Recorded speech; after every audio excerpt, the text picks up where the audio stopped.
وشر الأمور محدثاتها وكل محدثة بدعة وكل بدعة ضلالة وكل ضلالة في النار. وما قل وكفى خير مما كثر وألهى وإنما توعدون لآت وما أنتم بمعجزين. أما بعد عباد الله, on remercie Allah subhanahu wa ta'ala de nous avoir permis de se réunir aujourd'hui sur le dhikr, sur son rappel. Parce qu'Allah dit rappel, car le rappel est bénéfique pour les croyants, est bénéfique pour les croyants. Le thème de notre assise aujourd'hui, de notre conférence, c'est les étapes du changement. Chaque personne normale cherche un changement toujours, cherche à faire un changement dans sa vie. Mais malheureusement, il y a beaucoup de gens qui font des changements dans leur vie, mais du côté négatif. Du côté négatif. Mais nous, en tant que croyants, en tant que musulmans, toujours on doit chercher ce qui est positif, ce qui nous rapproche d'Allah subhanahu wa ta'ala, de nos objectifs. Car cette vie, elle est éphémère, c'est une vie qui est passagère, elle est très courte. C'est pour cela Allah subhanahu wa ta'ala nous dit dans son Baqarah, prenez de la provision, car la meilleure des provisions est la piété. Parce que le voyage est long. Même nous, si on veut voyager quelques centaines de kilomètres, ou même quelques kilomètres, on prend de la provision. Imaginez, pour quelqu'un qui voyage, un voyage sans retour, une seule direction. Donc il faut beaucoup de la provision pour vraiment atteindre l'objectif. La destinée finale qu'on demande à Allah subhanahu wa ta'ala, Inch'Allah, que ce soit les Jannah, le Firdaus pour tout le monde, Inch'Allah, c'est la destinée finale qu'Allah subhanahu wa ta'ala nous accorde le Firdaus avec le prophète Muhammad sallallahu alayhi wa sallam et ses compagnons. Notre conférence tourne autour du verset sur Ra'd. Allah subhanahu wa ta'ala dit Inna Allah la yughayyiru ma bi qawmin hatta yughayyiru ma bi anfusihim. Allah subhanahu wa ta'ala ne change pas l'état d'un peuple, ou d'un individu, ou d'un couple, ou d'une communauté, tant qu'eux-mêmes ne prennent pas la décision de faire un changement. Puis nos ulama, ils ont également expliqué ce verset. Inna Allah la yughayyiru ma bi qawmin hatta yughayyiru ma. Donc ces deux ma en arabe, le premier, les ulama ils ont dit Inna Allah la yughayyiru ma, Allah il ne change pas, ou bien Allah il ne lève pas la punition, tant que le peuple ou l'individu ne lève pas les interdictions, puisqu'on fait beaucoup d'interdictions, beaucoup de choses qu'Allah interdit, on le fait. Tant que nous on ne lève pas ça, on ne change pas ça, Allah il ne change pas. C'est pour cela il y a une formule qui dit Ghayyir yughayir, la tughayyir la yughayir. Change, Allah il change. Si tu ne changes pas, lui également il ne change pas. C'est-à-dire qu'il ne change pas ta situation. Si tu changes ta situation, Allah il va changer. Allah il va t'aider, mais si tu ne veux pas changer, l'ayah est claire, c'est une loi qui Allah établit pour tout le monde, sans exception. Inna Allah la yughayyiru ma bi qawmin hatta yughayyiru ma bi anfusihim. Un autre verset dans Sourate Al-Anfal, ذلك بأن الله لم يكن مغيرا نعمة أنعمها على قوم حتى يغيروا ما بأنفسهم. Allah subhanahu wa ta'ala, lorsqu'il accorde un bienfait à quelqu'un ou à une communauté ou à un couple ou à Allah subhanahu wa ta'ala, il ne va jamais arracher ça tant que les gens ne font pas quelque chose qui mérite, quelque chose qui pousse que ce ni'ma va sortir. Zawal al-ni'ma, comment les bienfaits vont quitter, que ce soit les communautés ou les maisons. Quand on devient ingrat, on ne remercie pas Allah subhanahu wa ta'ala. Quand on ne fait pas les choses, pour qu'un bienfait, un ni'ma continue, la première chose, il faut reconnaître ces bienfaits. Reconnaître et remercier Allah subhanahu wa ta'ala. Si la personne est ingrate, c'est-à-dire elle ne reconnaît pas ses bienfaits. Et nous, jour et nuit. À chaque instant, on est dans les bienfaits d'Allah subhanahu wa ta'ala. Parfois, ça devient comme une habitude par défaut. Comme on pense que c'est pour nous. Tout est pour nous. Et comme c'est par défaut, on l'a acquis. Mais non. Allah dit wa ma bikum min ni'matin fa min Allah.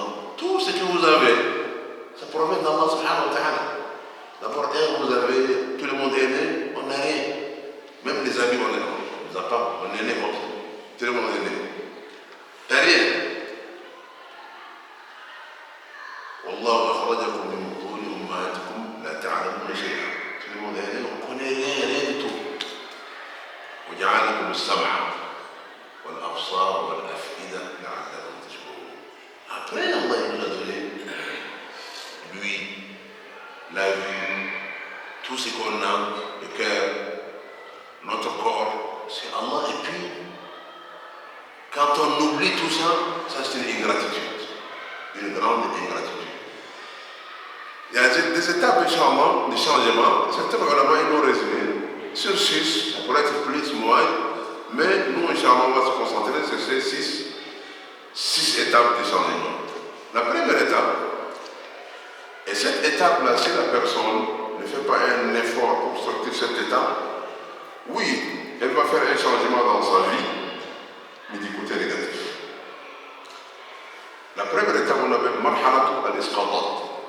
Ça, c'est l'étape où la personne blâme tout le monde. C'est un problème, il cherche ou elle cherche à blâmer les autres. C'est-à-dire que c'est les autres qui sont la cause de son problème. Il ne cherche pas à savoir, peut-être c'est lui qui a fait quelque chose qui ne va pas, mais il cherche à blâmer les autres. C'est pour cela qu'on dit, lorsqu'on blâme les autres, souvent, les doigts qui indiquent, ou bien qui pointent vers les autres, c'est un doigt. Mais les autres, c'est vers toi. C'est toi les concernés, les vrais concernés. Un seul doigt vers les autres, mais les autres sont pointés vers toi. C'est pour cela, chers frères et sœurs, cette étape, elle est cruciale.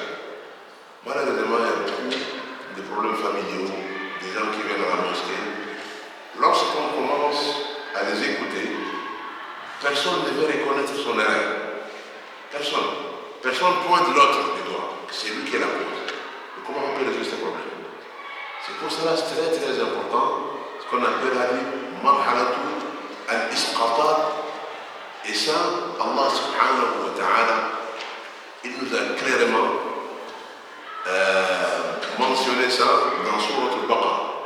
C'est l'histoire de notre grand-père Adam, alayhi salam, et notre mère, Hawa, et Iblis. Écoutez bien, Iblis, qu'est-ce qu'il a dit? Allah, il a donné un ordre. Il est le Seigneur de l'univers, il a donné un ordre.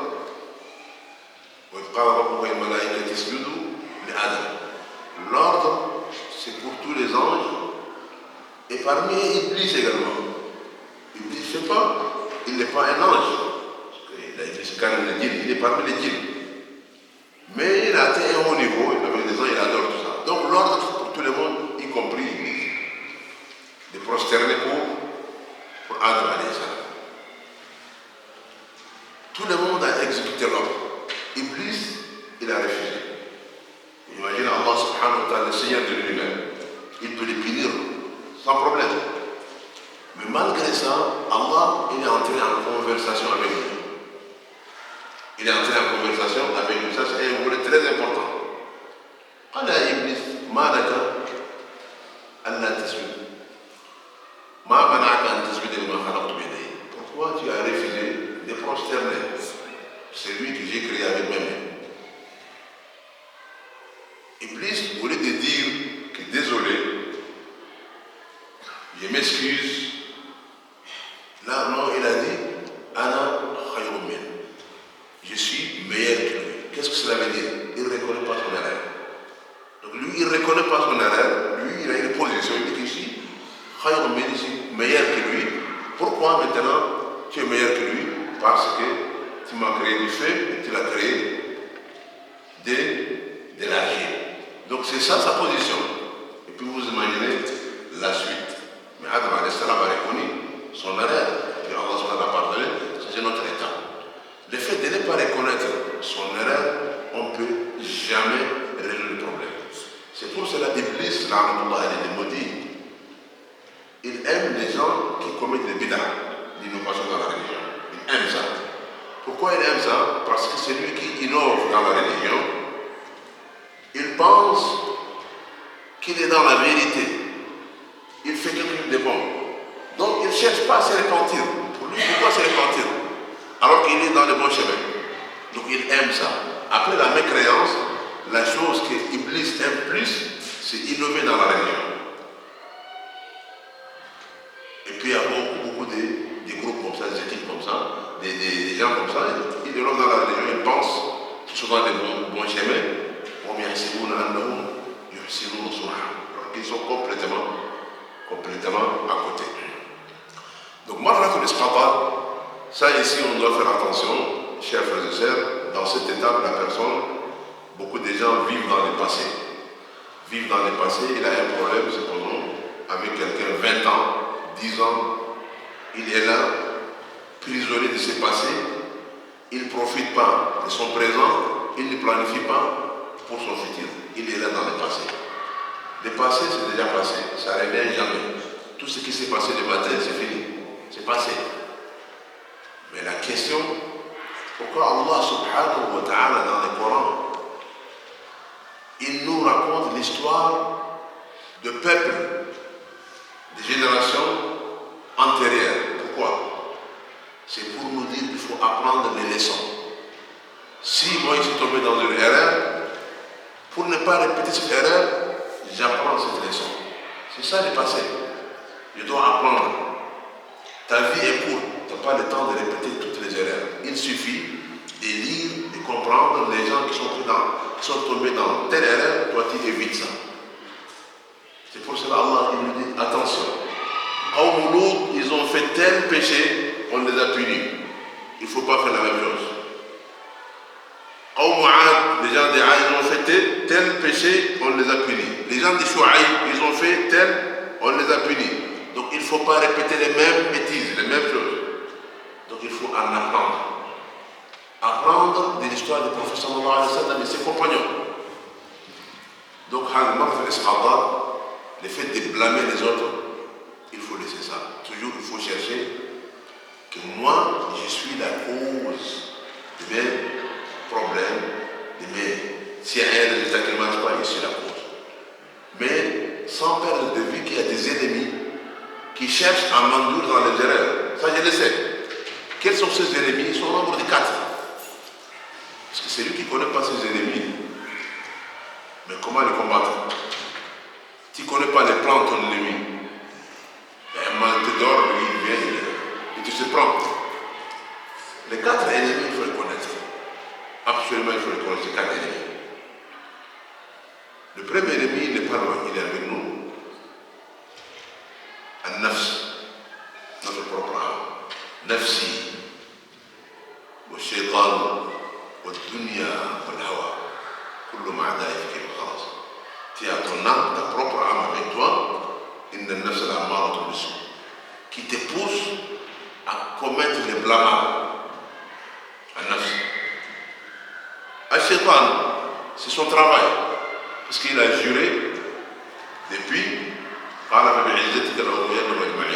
il a dit que moi, son travail avec son équipe, c'est de dérouter l'enfant d'Adam. Et puis il reste où? C'est plus dans les chemins, c'est pas dans les chemins qui sont courbés, mais dans les chemins qui mènent vers Allah subhanahu wa ta'ala, vers la mosquée, vers Allah subhanahu wa ta'ala, al-mustaqim. Donc c'est pour cela qu'il faut faire attention, il faut connaître les pieds d'Iblis. Troisième, ad-dunya, même les mondes dans lesquels nous vivons, c'est un de nos ennemis. Parce qu'il y a beaucoup de tentations dans le monde. Et puis quatrième, wal-hawa, la passion. Al-hawa, la passion des désirs. Désirs des larmes, tout ça, c'est des ennemis. Si on les connaît, on connaît ces pièges à l'avance déjà, alhamdulillah, on peut mettre des barrières, on peut se protéger. C'est pour cela, un des ulama il a dit, عرفت الشر لا للشر ولكن توقيه ومن لا يعرف الشر من الخير وقع فيه. Le fait de connaître les bonnes choses n'est pas suffisant. Il faut connaître les mauvaises choses également. Le plan de l'ennemi, comment il fait le complot. C'est pas pour nuire à quelqu'un, mais pour éviter de tomber dans ses pièges. C'est ça qui est important. Il faut connaître les mauvais amis, qui ils sont. Okay? C'est-à-dire pour ne pas tomber dans leur piège. Si tu ne les connais pas, à un moment donné, tu vas tomber dans leur piège et difficile de sortir. Okay? Les gens qui font des complots. Il faut connaître les halal et les haram, ce qui est permis, ce qui est interdit. Okay? Donc tout ça, il faut connaître. Ça, c'est une de notre missions dans cette vie, c'est d'adorer Allah subhanahu wa ta'ala. On ne peut pas adorer Allah avec ignorance. Deuxième, si quelqu'un, alhamdoulilah, il reconnaît ses erreurs. Maintenant, la deuxième étape, c'est quoi? C'est la prise de conscience. La prise de conscience, c'est 50% de la solution. C'est-à-dire déjà le fait de reconnaître qu'il y a un problème, 50% de tes problèmes sont déjà résolus. Le reste des autres étapes. Pourquoi? Parce que c'est lui qui reconnaît. Là, il est prêt à aller à l'avance pour chercher les différentes solutions, pour remédier à ses problèmes. Mais celui qui ne reconnaît pas, c'est comme il dit, je ne vais pas changer. C'est clair. Donc, il y a مرحلة الاستيعاب وهي مرحلة الاعتراف بالذنب. C'est pour cela, en islam, lorsque quelqu'un reconnaît son erreur et puis se repentit, c'est lui qui commet des péchés et qui se repentit. C'est comme il n'a pas commis. Comme il n'a pas fait ses péchés. Puis Allah subhanahu wa ta'ala dit يا عبادي الذين أسرفوا على أنفسهم لا تقنطوا من رحمة الله إن الله يغفر الذنوب جميعا. Oh, mes serviteurs, ceux qui avaient commis d'excès, des mauvaises choses contre leur propre personne, là, il ne faut jamais se désespérer de la miséricorde d'Allah subhanahu wa ta'ala. Pourquoi Allah il pardonne tous les péchés, mais il pardonne pour ceux qui cherchent le pardon d'Allah subhanahu wa ta'ala. Ceux qui cherchent le pardon avec sincérité, Allah subhanahu wa ta'ala le pardonne. Puis d'ailleurs, notre chef imam, les versets qu'il a lus pendant la prière de Maghrib, c'est étonnant, subhanallah. Allah subhanahu wa ta'ala décrit des gens qui avaient commis des grands péchés, des péchés capitaux. والذين لا يدعون مع الله إلها آخر ولا يقتلون النفس التي حرم الله بالحق ولا يزنون ومن يفعل ذلك يلقى أثاما يضاعف له العذاب يوم القيامة ويخلد فيه مهانا إلا من تاب. Ces grands péchés, de tuerie, de fornication, de vol, beaucoup de choses. Allah dit c'est lui qui commet ça. Ça c'est des grands péchés. Allah dit il va lui doubler la punition. Et puis il sera dans l'éternité. C'est-à-dire s'il est mort et il ne s'est pas repenti, puis il est mort, mécréant de la personne. Mais à la fin, Allah dit il l'a mental. C'est lui qui s'est repenti avant de mourir. Wa amana, il a cru en Allah, wa amila salihan. Le reste de sa vie, il s'est consacré pour faire des bonnes choses. Qu'est-ce qu'il va avoir? إلا من تاب وآمن وعمل عملا صالحا فأولئك يبدل الله سيئاتهم حسنات. C'est-à-dire les péchés que la personne a commis dans la mécréance, dans l'ignorance, c'est pas Inch'Allah il va pardonner ça, mais il va convertir en des bonnes actions. Ça c'est le Coran, c'est pas. Allah dit يبدل الله سيئاتهم, les mauvaises actions en des bonnes actions. Quelle miséricorde, qu'est-ce qu'on veut plus que ça? Aujourd'hui, si quelqu'un a commis un péché ou une erreur, il est entré en prison, même si elle sort de prison, elle a un CV. Lorsque les gens vont écrire telle date, il a commis tel, et puis dans son CV, l'historique, Allah il efface tout ça. Et puis il fait que les jours de la résurrection, même les anges qui avaient écrit, ils vont oublier ça. C'est juste entre toi et Allah subhanahu wa ta'ala. Quelle miséricorde. Donc Allah subhanahu wa ta'ala, il veut qu'on va vers lui. Allah, il veut va vers lui, il nous accepte. C'est pour cela, un autre hadith Qudsi, Allah subhanahu dit Adhab abdi dhamban. Mon serviteur a commis un péché. وقال أي ربي إني أذنبت ذنبا فاغفر لي. Oh Allah, j'ai commis des péchés, pardonne-moi. Allah il dit, mon serviteur, mon esclave, a su qu'il a un Seigneur qui pardonne les péchés, mais en même temps qui punit également. Qui punit à cause des péchés. Le fait qu'il est retourné vers son Seigneur, il a demandé, Allah il dit, quand je l'ai pardonné. Le monsieur ou la dame a fait un repentir sincère. Un temps après, a commis encore des péchés. Il est revenu vers Allah et dit, oh Allah, pardonne-moi, j'ai commis des péchés. Allah a dit, il a su qu'il a un Seigneur qui pardonne les péchés, mais qui punit également. Allah a dit, je les pardonne. Troisième fois, Allah a dit, je pardonne. Et puis, dans les hadiths, ce qui est intéressant, il fallait faire le machin, qu'il fasse ce qu'il veut, ce n'est pas pour l'encourager à commettre des péchés. Mais parfois, il y a une faiblesse, la personne s'est repentie avec une repentance sincère, mais dans la vie, il est tombé dans d'autres péchés encore. Mais le fait qu'il regrette, il revient vers Allah subhanahu wa ta'ala. Allah dit, tu reviens vers moi tout le temps, je te pardonne. C'est pour cela, Satan parfois il cherche à décourager la personne. Il dit, non, toi là tu es criminel.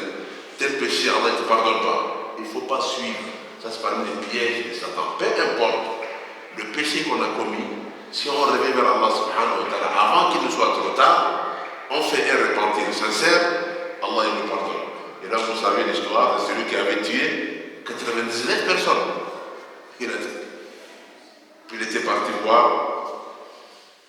Abid, quelqu'un qui est isolé dans un coin, il n'a pas beaucoup de connaissances, mais il adore Allah subhanahu wa ta'ala. En principe, cette personne doit s'occuper de ses affaires, mais n'est pas entrer dans un domaine qui ne le concerne pas. Il a demandé, moi j'ai commis tel crime, le 39, j'ai tué, est-ce que pour moi il y a une porte de sortie? Est-ce que Allah il me pardonne si je vais me repentir? Il a dit non, aucune chance. Il a donné un fatwa sans connaissance. Le résultat, il l'a tué. Pour la personne, pour lui, écoute, mais s'il me dit que moi, il n'y a aucune porte sortie, je vais entrer dans l'enfer, mais entrer dans l'enfer avec 99 crimes ou 100, pour moi c'est pareil. Il l'a tué. Le Messie a donné un fatwa qui a coûté sa vie. C'est pour cela, si on n'a pas de connaissances, il ne faut pas se précipiter. Parfois même si vous avez la réponse, prenez un peu de temps, si la question est sérieuse, et puis je vais te revenir. Pas oublier de répondre tout de suite. Mais le Messie voulait encore se repentir. Là, il était parti voir un savant, alim, la différence. Lorsqu'il a posé la question, il dit, mais qui peut mettre une barrière entre toi et Allah subhanahu wa ta'ala? Personne. Mais il te conseille, tu es dans un milieu qui n'est pas bon, un milieu pourri. Si tu continues dans ce milieu, tu vas commettre le même crime. Mais il te conseille de sortir pour aller dans tel endroit. Là-bas, il y a des gens qui sont pieds, des gens qui sont bons. Avec eux, le reste de ta vie, tu restes avec eux. Et par l'histoire, il est sorti avant d'atteindre l'autre cité, l'autre village, il était décédé. Et puis là, les anges de l'enfer étaient venus pour le prendre. Quelqu'un a tué 100 personnes. Les anges du paradis étaient venus pour le prendre. Les gens de l'enfer, ils ont dit que c'était criminel. Les gens, ils ont dit il s'est repenti. Allah, par sa miséricorde, a envoyé un troisième ange comme un juge. Écoutez, moi, je vous donne une solution. Essayez de mesurer les deux distances. Il est au milieu, quelque part dans un point entre les deux villages. Essayez de mesurer. S'il est plus proche de ce point de départ, les gens de l'enfer vont le prendre. Mais s'il est plus proche du point d'arrivée, là où les bons gens, les gens qui sont pieds, c'est les gens du paradis, ils vont le prendre. Allah subhanahu wa ta'ala est miséricordieux. Il a ordonné à son point de départ de s'éloigner. Et le point d'arrivée de s'approcher. Et puis, la fin, ils l'ont pris vers le paradis, il a tué 100 personnes. Mais il s'est repenti avant qu'il ne soit trop tard. C'est pour cela, ici, chers frères, donc la deuxième, l'isti'ab, le fait, la prise de conscience, de reconnaître toujours ses problèmes. Quand on reconnaît ses erreurs, on s'est repenti. Le prophète sallallahu alayhi wa sallam, Allah il a effacé ses péchés, il a pardonné. Le péché antérieur et futur également. Passé et futur. Antérieur et postérieur. Mais malgré tout ça, le prophète sallallahu alayhi wa sallam, parfois dans une seule assise, le sahaba, il compte Astaghfirullah wa atubu ilayh 70 fois. Une seule assise. Parfois 100 fois. Ça, c'est le prophète qui Allah il a pardonné tous ses péchés. Puis nous, on commet combien de péchés jour et nuit? Beaucoup de péchés. En principe, on doit faire beaucoup d'istighfar. Beaucoup d'istighfar. Donc Allah subhanahu wa ta'ala, il est miséricordieux. Allah il aime pardonner. Mais certainement, pour les gens qui cherchent le pardon d'Allah subhanahu wa ta'ala. ثالثا مرحلة الاستعداد. Oui, une fois que je reconnais mes problèmes, mes erreurs, mais je ne fais rien, il n'y aura aucun résultat. Il faut se préparer. Comment se préparer? D'abord, aller chercher de la connaissance. Comme on vient de dire, oui, je me suis repenti, je vais me mettre sur la bonne voie. Surtout si je voudrais, dans les volets adoration, si je voudrais faire la prière, il faut aller demander les gens qui savent comment faire la prière de la bonne façon. Parce qu'il faut s'interroger comment on prie. C'est important de faire la prière. Comment faire le jeûne? S'il y a des zakats, il y a des gens parfois ils ont de l'argent dans la banque, des années, ils ne font pas les zakats, c'est un problème. Comment faire le jeûne? Si vous avez la capacité, allez faire le pèlerinage, obligatoire une fois dans votre vie. Tout ça là, vous ne pouvez pas inventer, il faut aller apprendre. La prière, surtout encore, je reviens sur la prière. Parce que tellement nos prières là, il faut aller chercher à comparer comment le professeur nous prie. Donc la préparation marche pour l'isti'dad. Et puis ça, dans chaque volet de notre vie, si on veut une réussite, il faut se préparer, il faut planifier. Juste une parenthèse concernant la prière. Il y avait un sahabi qui était venu, ce hadith a été rapporté par Abu Ayyub al-Ansari, un compagnon était venu demander au prophète sallallahu alayhi wa sallam, قال يا رسول الله, enseigne-moi et sois bref. يا رسول الله علمني وأوجد, علمني وأوجد. Il veut que le prophète sallallahu alayhi wa sallam lui donne des directives dans la vie, parce que des directives. Il raconte إلى الصلاة فصلي صلاة المودع. Il dit si tu commences ta prière, fais comme si ta dernière prière, une prière d'adieu. Imagine quelqu'un comme quand tu dis Allah Akbar, tu penses que c'est ta dernière prière, tu fais Assalamu alaikum wa rahmatullah, l'ange de la mort, il te prend et c'est fini, tu quittes. Comment tu vas prier? C'est sûr que tu ne vas pas dans ta prière, fais tes calculs, tu travailles dans ta prière, tu répètes pour nous. Tu vas voir ce qui est après la mort. Pour cela, Hatim al-Asam, on lui a demandé, il dit, mais comment tu fais la prière, Hatim? Il dit, quand je fais la mission, avant de faire la prière, je me concentre, et lorsque je dis Allahu Akbar, j'ai fait une imagination qui est Al-Kaaba devant moi, puis derrière moi, l'ange de la mort, à ma droite, le paradis, à ma gauche, c'est l'enfer, et sous mes pieds, As-Sirat, ce pont qui est sur l'enfer. Imaginez dans cet environnement. Certainement, il est dans un autre niveau. Dans un autre niveau de salat, on doit le voir. Donc, c'est ces conseils-là qui veulent dire. Le deuxième conseil, il lui a dit voilà, tout cas, il ne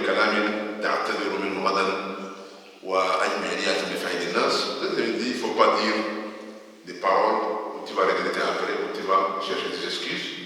Et il faut désespérer dans tout ce qui est dans la main des gens. C'est trois conseils qui sont très importants pour nous tous. Al-isti'dad. Donc, chers frères et sœurs, ici, on doit se préparer en ce qui concerne l'isti'dad pour bien réussir. C'est pour cela certains ulama ont dit وما رأيت عيبا كنقص القادرين على الكمال. C'est-à-dire qu'il n'a pas vu un tel défaut que les défauts des gens qui sont capables de se performer, d'atteindre un très bon niveau de compétences, de performance, mais ils ne le font pas. Il dit ça m'étonne.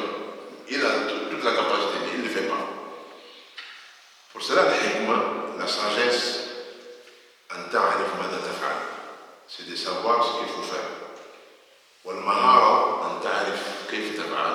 La compétence, c'est de savoir comment le faire. أما النجاح, le succès, la réussite, c'est de le faire. النجاح أن تفعل. Si on connaît comment faire, ce qu'il faut faire, comment le faire, mais on ne le fait pas. Ça ne marche pas, il n'y a pas de résultat. يا أيها الذين آمنوا لم تقولون ما لا تفعلون كبر مقتا عند الله أن تقولوا ما لا تفعلون. On parle beaucoup, mais on fait peu. On dit, pourquoi vous dites ce que vous ne faites pas? C'est grandiose comme parole, on parle, mais l'application sur le terrain est rien. C'est notre Ummah, on a besoin vraiment que chaque personne doit prendre décision, les efforts nécessaires pour faire un changement. Quand on parle de changement, ça commence de l'intérieur. En général, les gens ils pensent que le changement, ça vient de l'extérieur. C'est de l'intérieur. C'est-à-dire ce qui est de l'intérieur de toi. Quand toi tu changes, l'autre change, ton voisin change, avec le temps, tu vas voir que l'environnement va changer. Tu ne cherches pas un changement de l'extérieur. Il faut changer. En commençant par le comportement. Dans la maison, qu'est-ce qui ne va pas? Il va changer. Vis-à-vis de mes enfants, il doit changer. Vis-à-vis de mes amis, il doit changer. À la mosquée, il faut changer. Parfois, il est déjà à la mosquée, il passe, il voit une saleté, il ne ramasse pas. Mais tu attends qui va nettoyer? Il ramasse. Tu vas voir une récompense. Donc il faut s'impliquer. Il ne faut pas rester à l'écart. Il faut toujours s'impliquer. C'est très important, chers frères et sœurs. Donc, هذه مرحلة الاستعداد. Donc ici, il faut lire l'histoire des prophètes, sallallahu alayhi wa sallam, ses compagnons, des prophètes qui sont dans le Coran. Donc il faut lire leur histoire pour vraiment bien se préparer. رابعا مرحلة التطبيق. Quatrième, c'est l'application maintenant. التطبيق وهي يعني مرحلة مهمة جدا ترى فيها النتائج. Ici on voit le résultat. On voit le résultat. Donc je prends ici un exemple. Quelqu'un qui avant qu'il ne prie pas le fajr à la mosquée. Au début, quand il me traîne, il a décidé qu'il voulait vraiment venir. C'est difficile. Le changement est plus difficile, puisque pour changer une habitude, c'est pas facile. Mais avec le temps, tu commences petit à petit, pas à pas, jusqu'à un moment, tu vas arriver à un niveau où les jours où tu vas manquer la prière de fajr à la mosquée, comme si tu as manqué quelque chose dans ta journée, beaucoup de choses. Tu ne vas pas te sentir à l'aise. Okay? La même personne avant, tu dormais, peut-être que même le soleil se lève, que tu pries, bon, tu ne sens rien. Vous voyez la différence? Donc ça vient avec l'effort. Il faut un effort. Même dans notre vie.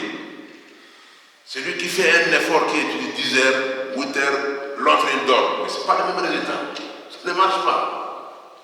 Dans le paradis également, le niveau, ça dépend des efforts qu'on fait ici. Entrer au paradis, du fond de la Subhanahu. Ce n'est pas la miséricorde d'Allah Subhanahu. Tout ce qu'on fait là, ce n'est pas l'équivalent du paradis. Faites attention. Nos prières, nos haïs, nos siams, ce n'est pas l'équivalent du paradis. Même ici, là, quelqu'un parfois 30 ans, 40 ans, c'est pour payer une maison là, je ne sais pas. 4,5, 5,5, une petite maison de quelques mètres carrés. Tu as 30, 40 ans. Puis la prière, tout ça là, on fait, bon, dans 24 heures, peut-être ça nous prend quelques minutes. Tout ça. Si on résume et puis on veut dire que ce qu'on fait, c'est l'équivalent du paradis, non. C'est pour cela, quand on a demandé le professeur Salam, il a dit, personne n'entre au paradis par ses actions. Ils ont dit, oh, professeur, même toi, il dit, même moi. Il a été remonté dans le fond de l'orage. Sauf si Allah nous comble, sa miséricorde, sa grâce. Maintenant, une fois que les gens sont entrés dans le paradis, par la miséricorde d'Allah subhanahu wa ta'ala, Allah il est juste. Il y a des gens qui ont fait beaucoup d'efforts ici, que ce soit en matière des dons, sadaqa, ou en matière de siyam, jeûne, en matière de zakat, en matière de prière, en matière de bon comportement, en matière de bon voisinage, en matière d'éducation des enfants, en matière de da'wah. Il y a des gens qui ont fait beaucoup d'efforts. D'autres moyens que ça, ok? Mais dans le paradis, Allah a dit maintenant les gens sont entrés dans le paradis. Les gens vont se partager les niveaux dépendamment des actions qui sont faites ici. Qu'Allah subhanahu wa ta'ala nous accorde Firdaus, c'est pour cela, chers frères et sœurs, donc, le marhaba al-tatbiq, al-amal, c'est très important. C'est pour cela, quand on voit, quand on lit l'histoire du prophète sallallahu alayhi wa sallam et des compagnons, parfois le prophète sallallahu alayhi wa sallam la nuit, tellement il fait la prière, la longue prière, jusqu'à ce que ses pieds gonflent. Puis Aïcha, la mère des croyants, notre mère, elle a dit, oh prophète, tu fais ça alors qu'Allah a pardonné tes péchés, antérieurs et postérieurs, tous les péchés. Il a dit, awala kuna abda shakura. Il faut qu'il soit quelqu'un de reconnaissant. Oui, Allah m'a pardonné, mais il doit être reconnaissant. Il doit être reconnaissant et remercier Allah subhanahu wa ta'ala. Les compagnons, ils ont compris ça. Ils ont compris ça. C'est pour cela qu'on doit faire le maximum qu'on peut, avec ikhlas, certainement, avec sincérité. Parce que Shaitan, il est très très malin, ok? Très malin. Si la personne s'est éloignée de la mécréance, s'est éloignée des innovations de la religion, s'est éloignée des grands péchés, s'est éloignée des petits péchés, il ne va pas le laisser. Maintenant, il va lui entrer dans les bonnes actions. Dans les bonnes actions, là-bas, il va mettre son nez. Vous voulez que la personne fasse une action pour avoir 1000 bonnes actions, 1000 récompenses, il va les pousser peut-être pour faire quelque chose de moins, et puis là, il est content. Là également, il est content. Ou bien il va lui entrer dans la sincérité. Là, il va essayer de jouer dans ça. Okay? Donc c'est pour cela qu'on doit faire attention en ce qui concerne la sincérité. Lorsqu'on fait quelque chose, c'est pour Allah subhanahu wa ta'ala. Il ne faut pas attendre les remerciements. Et là, c'est un autre combat. Il ne faut pas attendre les remerciements. Il y a des gens, lorsqu'il fait quelque chose et qu'on ne le remercie pas, peut-être il dit bon, il va s'étonner pourquoi il n'y a pas eu un retour. Mais tu l'as fait pour qui? Si les gens t'ont remercié, bon, c'est un plus, mais toi, il ne faut pas chercher ça. Mais si t'ont remercié, oui, alhamdulillah, mais il ne faut pas s'énerver si on ne te remercie pas. Sinon, il y a un problème dans la sincérité. Et puis pour qu'Allah accepte n'importe quelle bonne action, il y a des conditions. La première condition, il faut que ça soit compatible avec le Coran et le Sunna. Tu ne vas pas venir innover quelque chose dans la religion et tu attends qu'Allah accepte. Allah n'accepte pas ça. Une fois que c'est compatible avec le Coran et le Sunna, deuxième, la sincérité. Al-Ikhlas.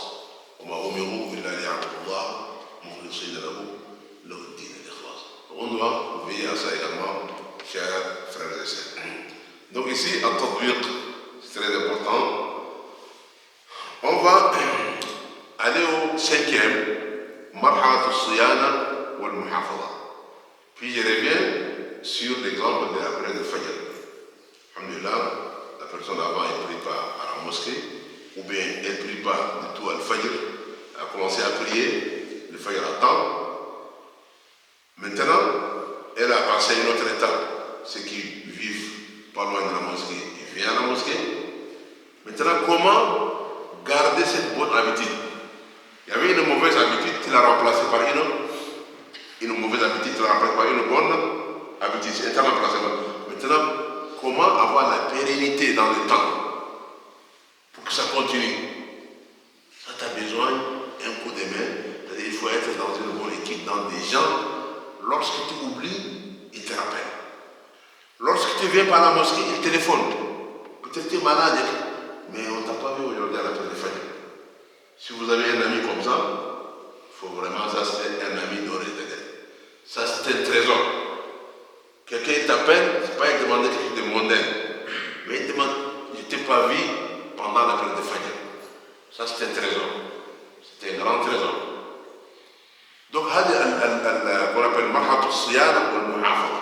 Comment tu vas essayer de continuer pour performer ce que tu as comme acquis et pour aller encore dans un niveau plus haut. C'est pour cela, Allah subhanahu wa ta'ala, il nous parle également de l'amitié, la bonne amitié.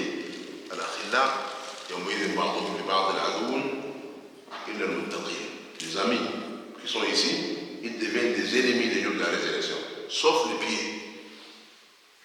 Qu'Allah nous fasse parmi ces groupes de pieds. Alhamdulillah, ici maintenant on s'est réunis. Il n'y a pas quelque chose de mondain qui nous réunit. Nous on s'est réunis pour se rappeler d'Allah subhanahu wa ta'ala. Notre intérêt commun, c'est la ilaha illallah wa rasulullah. Notre intérêt commun, c'est d'entrer au paradis ensemble. Imaginez, notre intérêt commun, c'est d'avoir cet amour pour Allah et pour son prophète. Donc ce type d'environnement, c'est un environnement, c'est la meilleure assise. Vous savez qu'il y a des anges, si Allah est en train de voir et qu'on voit tout, il y a plein d'anges qui sont là ici. Il y a des anges qui font le tour du monde, qui cherchent ce type d'assise-là. Lorsqu'ils trouvent, ils ont dit, oh, on a trouvé ce qu'on cherche. Puis là, ils viennent ensemble. Mais à la fin, c'est quoi le résultat? Le résultat, Allah, il pardonne tous les gens qui sont dans cette assise. On demande qu'à la fin de cette assise, Allah, il pardonne tous nos péchés. Et puis les gens, ils font le rapport. C'est leur travail. Allah, il connaît tout. Mais les anges, c'est leur travail, c'est une adoration qu'ils font. Là, Allah, il va les interroger. Comment vous avez trouvé mes serviteurs? Qu'est-ce qu'ils font? Ils font ton éloge, ok? Ils te remercient. Ils se rappellent de toi. Ils disent, mais ils ont peur de quoi? Ils disent qu'ils ont peur de l'enfer. Mais ils disent, est-ce qu'ils ont vu l'enfer? Ils disent, non, Allah, ils n'ont pas vu l'enfer. Mais ils disent, mais comment s'ils ont vu l'enfer? Là, il faut avoir plus peur encore. Il dit, mais qu'est-ce qu'ils demandent? Ils demandent ton pardon et le paradis. Est-ce qu'ils ont vu le paradis? Les anges répondent, ils disent, non, Allah, ils n'ont pas vu le paradis. Comment s'ils ont vu le paradis? Imaginez le paradis, Allah il dit, فيها ما لا عين رأت ولا أذن سمعت ولا خطر على قلب بشر. Dans le paradis, tout ce qu'on veut comme beauté, qu'on voit comme beauté dans ce monde-là, peu importe ce que vous voyez dans ce monde-là, ou bien peu importe ce que vous imaginez, Al-Jannah est en dehors de tout ça, de notre imagination, de ce qu'on a ici, les meilleurs architectes, ingénieurs, ce qu'ils ont construit. Tout ça, là, c'est rien par rapport au Jannah, c'est rien. Fiha ma la ayun ra'at. Auquel est la vue ça? Wala udhun sami'at. Aucune oreille n'a entendu parler de ça. Puisque dans le Coran, si Allah il nous parle d'un fruit quelconque, supposons, peu importe les fruits, si on a un fruit dans ce monde qui porte le même nom, c'est pas la même chose, c'est une appellation. Puisqu'un fruit du paradis, si Allah il donne maintenant, tous les habitants de la terre vont manger et ça va rester. C'est pas quand on parle des mangues, des raisins dans le paradis, c'est pas la même chose. Voilà, personne n'a même imaginé. C'est pour ça que le prophète dit, la mort de l'ensemble de Fidjana, la place qu'occupe un petit bâton là, les chicotes, dans le paradis, vaut mieux que ce monde et ce qu'il contient. Ce monde où les gens aujourd'hui s'entretuent, d'autres veulent prendre le dessus, ils détruisent des cités entières, des pays, c'est pour s'accaparer. Tout ça, une petite place qu'occupe un bâton de chicote dans le paradis vaut mieux que tout ça. Parce que tout ce qu'on voit, ça va aller. Donc, Allah subhanahu wa ta'ala dit, et il demandent le paradis, mais est-ce qu'ils ont vu le paradis? Ils ont dit non, mais comment s'ils ont vu le paradis? Et qu'on achète tout ce là où ils vont avoir plus de désir pour y entrer. C'est pour cela Allah dit, vous êtes témoins aux anges que je pardonne ces gens. Puis là, les gens ils disent, oh Allah, il y avait un monsieur. Charles, je pense que ce type de monsieur-là, il n'est pas avec nous. Mais même s'il est avec nous, il entre dans cette miséricorde. Il y a un monsieur qui était venu s'asseoir avec ces gens-là, mais son intention, ce n'est pas de venir dans l'assise ou du rappel. Il attendait, il avait un objectif. Peut-être qu'il y a quelqu'un qui est dans les halakha, dans l'assise. Il attendait qu'il finisse, puis il a eu une autre affaire avec lui. Mais son intention initiale, ce n'est pas de venir vraiment pour le rappel ou bien pour écouter. Il était venu pour une autre affaire. Allah dit, même lui, je les pardonne. Ces gens, c'est lui qui va être avec eux, lui-même il ne sera pas. Donc, on le pardonne, il ne sera pas malheureux. Imaginez. Donc, c'est pour cela, il faut connaître, chers frères et sœurs, les trésors que nous avons, comme musulmans, comme croyants. On a un immense trésor. C'est pour savoir ce que tu parles avec quelqu'un qui ne croit pas dans l'au-delà. C'est quoi les discussions, les paroles? Tu vas parler de ton chien, de son chat, des futilités. Donc, tu écoutes parfois. Toi, alhamdoulilah, en tant que croyant, toute cette vie-là, c'est un passage. Pour toi, c'est rien, c'est un passage. Oui, on doit passer par ça. Mais c'est rien par rapport à l'akhirah. Négligeable, quasi inexistable. Donc ça n'existe. C'est rien. Malgré ça, tout le monde va quitter. Les riches vont mourir, les pauvres vont mourir, le président va mourir, les paysans vont mourir. Finalement, tout le monde va mourir. Mais tout le monde sait. C'est lui qui est athée, il sait qu'il va mourir. Il ne veut pas penser ça, il ne veut pas réfléchir ça. Tu lui parles de la mort, il ne veut pas, mais il sait qu'il va mourir. Mais la différence entre les croyants, que lui, la mort, c'est juste une étape. C'est pour cela, c'est lui qui veut la rencontre d'Allah subhanahu wa ta'ala. Allah, il aime également la rencontre. Mais c'est lui qui ne veut pas rencontrer Allah subhanahu wa ta'ala. Malgré lui, il va le rencontrer. Mais comment sera la rencontre? Ça, c'est autre chose. Donc, on s'est arrêté ici, et puis sixième, maintenant, c'est une fois, on a dit Al-Qadha, une fois qu'on a déjà la performance dans ce qu'on a fait, on a changé une mauvaise habitude par une bonne habitude. Sadisan, marhabatul Qadha al-Mushkila, c'est-à-dire c'est l'étape où on éradique les problèmes de sa racine. À cette étape-là, on éradique, alhamdulillah, les problèmes de sa racine. Puis on va retourner jamais dans ces problèmes initiaux. Ces étapes, on peut les utiliser dans n'importe quel volet de notre vie. C'est-à-dire le tahrir, quand on parle de changement, ça pourrait être positif, ça pourrait être négatif. Il y a des gens qui sont peut-être dans la deuxième étape, d'autres troisième, d'autres dans la première étape. Chacun se connaît lui-même. On se connaît nous, c'est quoi nos défauts.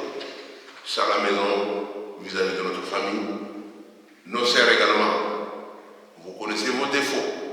Si quelqu'un veut changer, quelqu'un est un ardent qui se met à couler rapidement, bon, il faut prendre des décisions pour changer.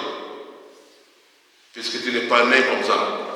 Quand Allah il te dit que tu peux changer, cela veut dire qu'il t'a donné la capacité de le faire. La capacité de le faire. Maintenant, c'est à toi d'aller à l'avant.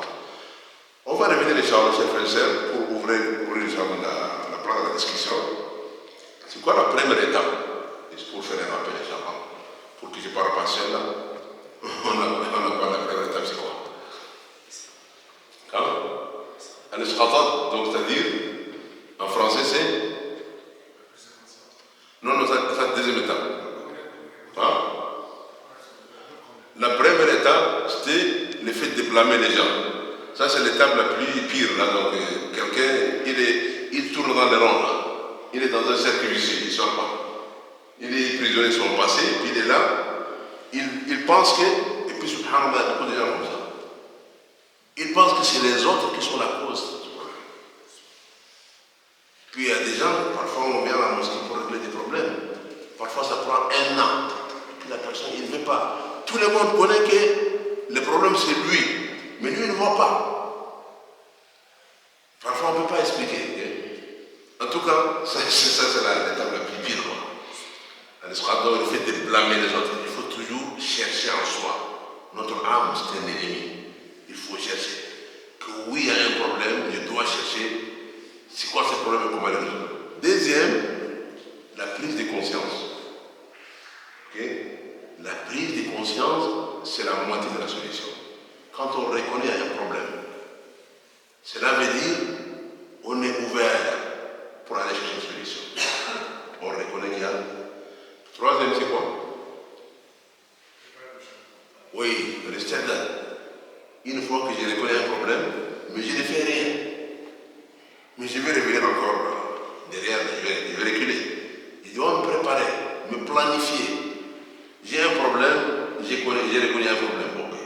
Comment le résoudre? Je dois me préparer. Je vais aller demander les gens qui sont compétents dans ce domaine. Si c'est un problème religieux, je vais demander les imams, les savants.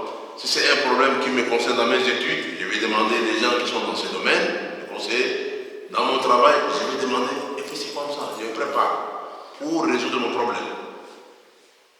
Ok, je me suis préparé, j'ai planifié. Quatrième, c'est quoi? Prendre des actions, il faut appliquer. J'ai un plan, je dois mettre ça en application. Si je ne le mets pas, mais ça va dans les tiroirs. Si je vais l'oublier, il n'y a aucun résultat parce que je ne l'applique pas. Donc ici, c'est l'action. Passer des paroles à l'action. Cinquième. Oui, j'ai commencé, alhamdulillah, à appliquer tout ça. J'ai commencé à avoir des résultats. Mais pour que ces résultats continuent, il faut une stratégie. Il faut une stratégie pour que j'ai continue dans ce chemin. Okay? Donc, al-muhafadha, les acquis que j'ai, doivent faire une stratégie pour continuer ça. Là, on vient de dire, ça dépend du domaine également. Si c'est à la mosquée, il faut avoir des bons amis. Si c'est à l'école, il faut des bons amis. Donc, ça dépend de ce que vous voulez résoudre. Okay? Il reste quelle étape? Sixième, c'est quoi? Comment? Éradiquer. On éradique le problème de sa racine. Puis on demande à Allah de ne plus revenir. Et puis comme ça, Inch'Allah, ces étapes nous permettent, bi'idhnillah subhanahu wa ta'ala, de faire un changement, mais un changement positif. C'est pour cela, chers frères et sœurs, les habitudes, les mauvaises habitudes, leur changement n'est pas facile. Il faut reconnaître ça. C'est pour ça que le prophète sallallahu alayhi wa sallam, toujours il va pas à pas. Pas à pas, pas à pas, pas à pas. Puis nous également, même s'il y a un problème à la maison ou avec nos enfants, parfois le fait d'être dur, tu peux casser les choses. Okay? Puisque parfois il y a certains problèmes, c'est des cumuls, des années et des années. C'est un héritage peut-être. Pour changer ça, il faut aller doucement. Quand nous on veut un changement, on commence par le résultat, puis on veut changer. Non, il faut chercher la source du problème. Pour ça on dit en général, quand tu as un problème quelconque, le problème c'est le résultat de quelque chose. Okay? Mais quand tu montes, il y a une chaîne. On dit là toujours, chaque résultat commence d'abord au début par une idée. Yani fikr. Un tafkir, cette idée, tu l'as développée. Ok? Après, tu l'as traduit en parole. Tu l'as traduit en action. Et ces actions, avec le temps, sont devenues des habitudes. Donc il faut suivre cette chaîne-là pour aller casser dès le début. L'idée est la même chose. C'est pour ça que le prophète sallallahu alayhi wa sallam, au début, Allah l'a envoyé à la Mecque. Il y avait combien d'idoles à la Mecque? Plus de 304, 367, 165 idoles, à peu près. Il y a certains qui disent 365, en tout cas, des centaines d'idoles à la Mecque. Et puis le prophète sallallahu alayhi wa sallam prie à la Mecque. Il fait le tawaf et les idoles sont là. Il ne les a pas touchés. Quand il les a touchés, il était parti à Médine, il est revenu après une dizaine d'années. Qui a cassé ces idoles-là? C'est les gens qui adoraient les idoles eux-mêmes. Eux-mêmes, lorsqu'ils ont compris que tout ça, c'est des choses qui sont inutiles, des futilités, et ils ont cassé par leurs propres mains les idoles. C'est ça des changements que le prophète sallam attendait. Et puis Khalid ibn Walid, c'est des compagnons, il l'a envoyé pour casser une des grandes idoles, Al-Uzza. Ça c'est dans Taïf. Ça doit être Allah. En tout cas, il était parti et avant il adorait ça. Lui il était parti pour casser ça. Ok? C'est-à-dire les changements que le prophète sallam cherchait. Okay.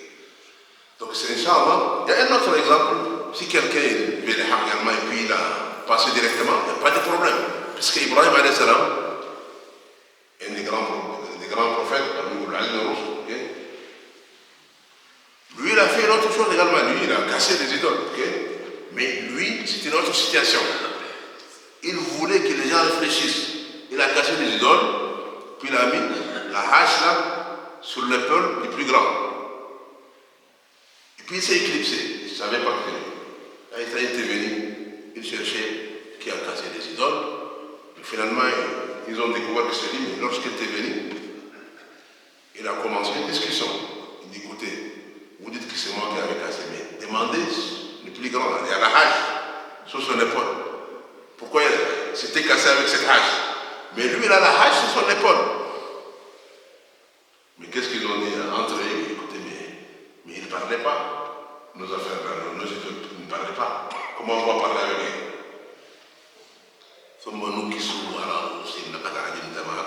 Après, ils sont revenus, ils disent, écoutez, mais tu sais qu'ils ne parlent pas. Pourquoi tu les as cassés? En tout cas, donc, vous faites attention, chers frères et sœurs, Inch'Allah. Moi, j'ouvre Inch'Allah la porte pour la discussion. Si jamais quelqu'un veut, Inch'Allah, veut faire un commentaire, Inch'Allah, poser des questions, on veut partager déjà des expériences dans la vie, des conseils de changement ensemble, Inch'Allah. Cheikh, Inch'Allah, si vous avez quelque chose, oui, Inch'Allah. Des jeunes, Inch'Allah, des jeunes, si jamais, Inch'Allah, vous avez des questions, Inch'Allah.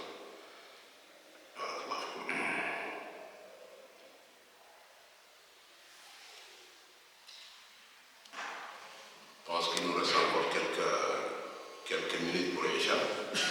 Si,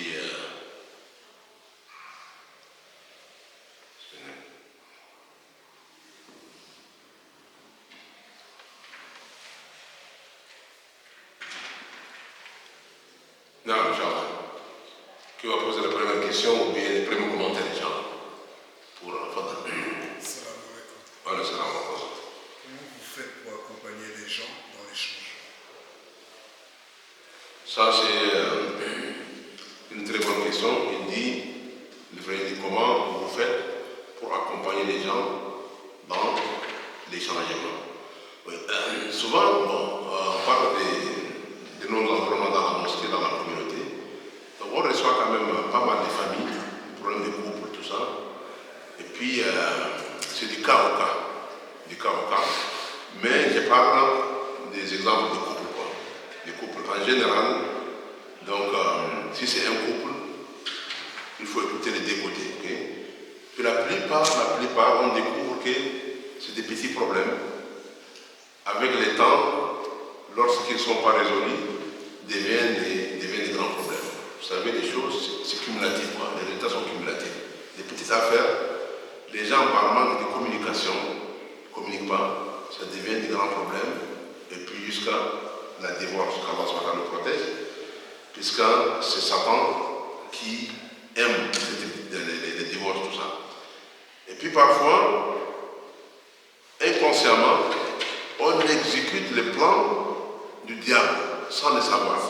Ça, c'est un des grands problèmes. Quand la personne exécute le plan du diable sans le savoir. C'est pour cela qu'on dit il faut connaître son ennemi. Et puis les plans du diable, ce n'est pas un secret. Il a dévoilé en public. En public, il a dévoilé ça. Il a juré qu'il va dérouter. Il ne cache pas. Mais lui, il a des pièges. Donc, c'est-à-dire, nous, on explique les gens quels sont les pièges du diable. Okay? Quels sont les pièges? On explique les gens. Notre âme, c'est notre ennemi également. Il faut la combattre. Mais comment la combattre? Comment connaître les pièges de l'Église? En tant que musulman, alhamdulillah, on ne va pas chercher des 24 heures. On a tout dans le Coran. C'est pour ça qu'il dit on a un trésor immense. Allah il nous dit au Iblis, c'est votre ennemi. Quels sont ces pièges? Bon, il faut connaître ces pièges. Al-Nazr, le waswas, Tazine, parfois, lui, à un moment de colère, il intervient, puis il veut te pousser pour que tu vas vers l'avance. Si tu connais tout un piège d'Iblis, c'est quoi la solution? Il disparaît. Un événement comme ça arrive au temps du professeur Salam. Dans sa mosquée, il y avait deux messieurs, c'était Sahaba, c'est pas n'importe qui. Il y avait un problème entre eux, et puis leur voix commençait à s'élever. Le prophète a dit, je connais un mot. Il y avait un là, puis il devait dur là, il dit, je connais un mot, s'il le dit, son problème sera résolu. Donc, quand la route de l'entendre, si tu as l'entendre, tout le monde a dit, le prophète dit, si tu as l'entendre, tout va disparaître, tout ce qui tient là. Il dit, est-ce que moi je suis fou? Il n'a pas dit ça. Il dit, est-ce que je suis fou? Il n'a pas dit. Imaginez. Si on connaît le piège de l'Église, dès le début on coupe. C'est fini, le problème est résolu. Donc les couples, on trouve souvent que les gens, ils ne savent pas les pièges de l'Église. Ils ignorent leur propre âme. Et puis des petites affaires cumulatives, ça devient grand. Lorsque les gens deviennent conscients, parfois les problèmes se résolvent. Il y a beaucoup de couples comme ça, sont rentrés, ils ont aussi que leur problème, c'est Shaitan, leur propre âme, et qu'il faut revenir au Coran et les Sunnas. On leur donne dans la maison les vikrs qu'il faut faire le matin et le soir pour se protéger, pour qu'Iblis ou le diable ne vit pas avec eux. Parce que tu entres chez toi, tu ne dis pas Bismillah, il trouve là où dormir. Tu manges, tu ne dis pas Bismillah, il mange. Tu bois, tu te dis, bon, c'est toi qui le nourris. Mais lui, son problème, c'est de déranger. En général, donc, on accompagne les gens en corrigeant d'abord en définissant leurs problèmes, et puis on les oriente vers les Corans et les Sunnas. Parce qu'on a la solution dans les Corans et les Sunnas du prophète Mohammed sallallahu alayhi wa sallam. Donc c'est une bonne question. Si c'est le jeune, en général, on cherche qui sont ses amis. Qui sont ses amis, est-ce qu'il fait sa prière comme il faut, tout ça. Donc, la base, si quelqu'un il est venu, si tu lui demandes, il ne fait pas la prière. Et tu commences par la prière. Parce que dans Salat al-Fahshay, tout ce qui est blâmable, tout ce qui est corruption, quelqu'un qui fait bien sa prière, il est loin de ça, tu commences par ça d'abord. Donc c'est du cas au cas.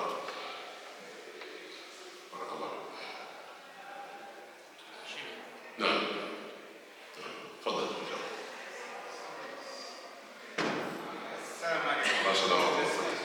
Pour le cours que nous avez donné, je vais faire une petite réflexion, ou plutôt une suggestion. Comme on dit, en bon français, le nerf de la guerre, c'est la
Oui, c'est ça, parce que ce que le frère a dit, mais bon, la raison, certainement, il y a beaucoup de versets dans le Coran, en son nom. قد زين الناس بالشهوات من النساء والبنين والقناطير المفضلة من الذهب والفضة والخيل المسومة والأنعام والحرث ذلك متاع الحياة الدنيا والله عنده حسن المآب. Allah il parle بأموالهم وأنفسهم. Donc dans beaucoup de versets, même l'argent vient avant, même les nafs, l'âme. Donc oui, ça c'est un sujet Inch'Allah à part, mais c'est quelque chose qu'il faut vraiment travailler. C'est pour cela, moi, toujours, j'ai dit, avant de faire dans les mosquées, tout ça, c'est important les réseautages. Les réseautages, parce que tout ce qui est autonomie financière, tout ce qui est commerce, c'est les réseautages. Le réseautage est très important. Si vous savez, les milliardaires, parmi les compagnons du professeur Abdurrahman ibn Aouf, lorsqu'il était à Médine, puis le professeur Sallam donc, a fait la fraternité entre le Maïs et l'Ansar. Puis là, c'est lui à qui était Abdurrahman ibn Aouf. Donc il lui a proposé donc, le mariage, tout ça, en tout cas une longue histoire, mais fin de fin, il voulait lui donner la moitié de son argent. Il a dit non, non. Il dit montre-moi le marché. Mais ici, montre-moi le marché, c'est pas lui donner l'adresse du marché, mais quoi le marché de Médine, c'est pas grand. C'est-à-dire lui donner les contacts, de les mettre dans son réseau. Ok? C'est pour cela, l'autre il était de Médine, lorsqu'il a dit, il va dire au commerçant, écoutez, ça c'est mon frère. Les avantages que vous faites pour moi, faites pour lui également, ok? Il faut lui apprendre comment faire le commerce, donc c'est des réseautages, ok? Puis Abdurrahman ibn Aouf, rapidement, il est devenu parmi les grands commerçants. Donc ça, c'est un volet qui est très important, un thème qui doit être vraiment discuté en permanence, surtout nos enfants, nos femmes, c'est-à-dire l'autonomie financière. Pour cela, hier, nous avons parlé dans une mosquée là, sur ces réseautages, comment être autonome, tout ça. Certaines idées pour les jeunes, certains frères ils ont proposé les e-commerce, okay?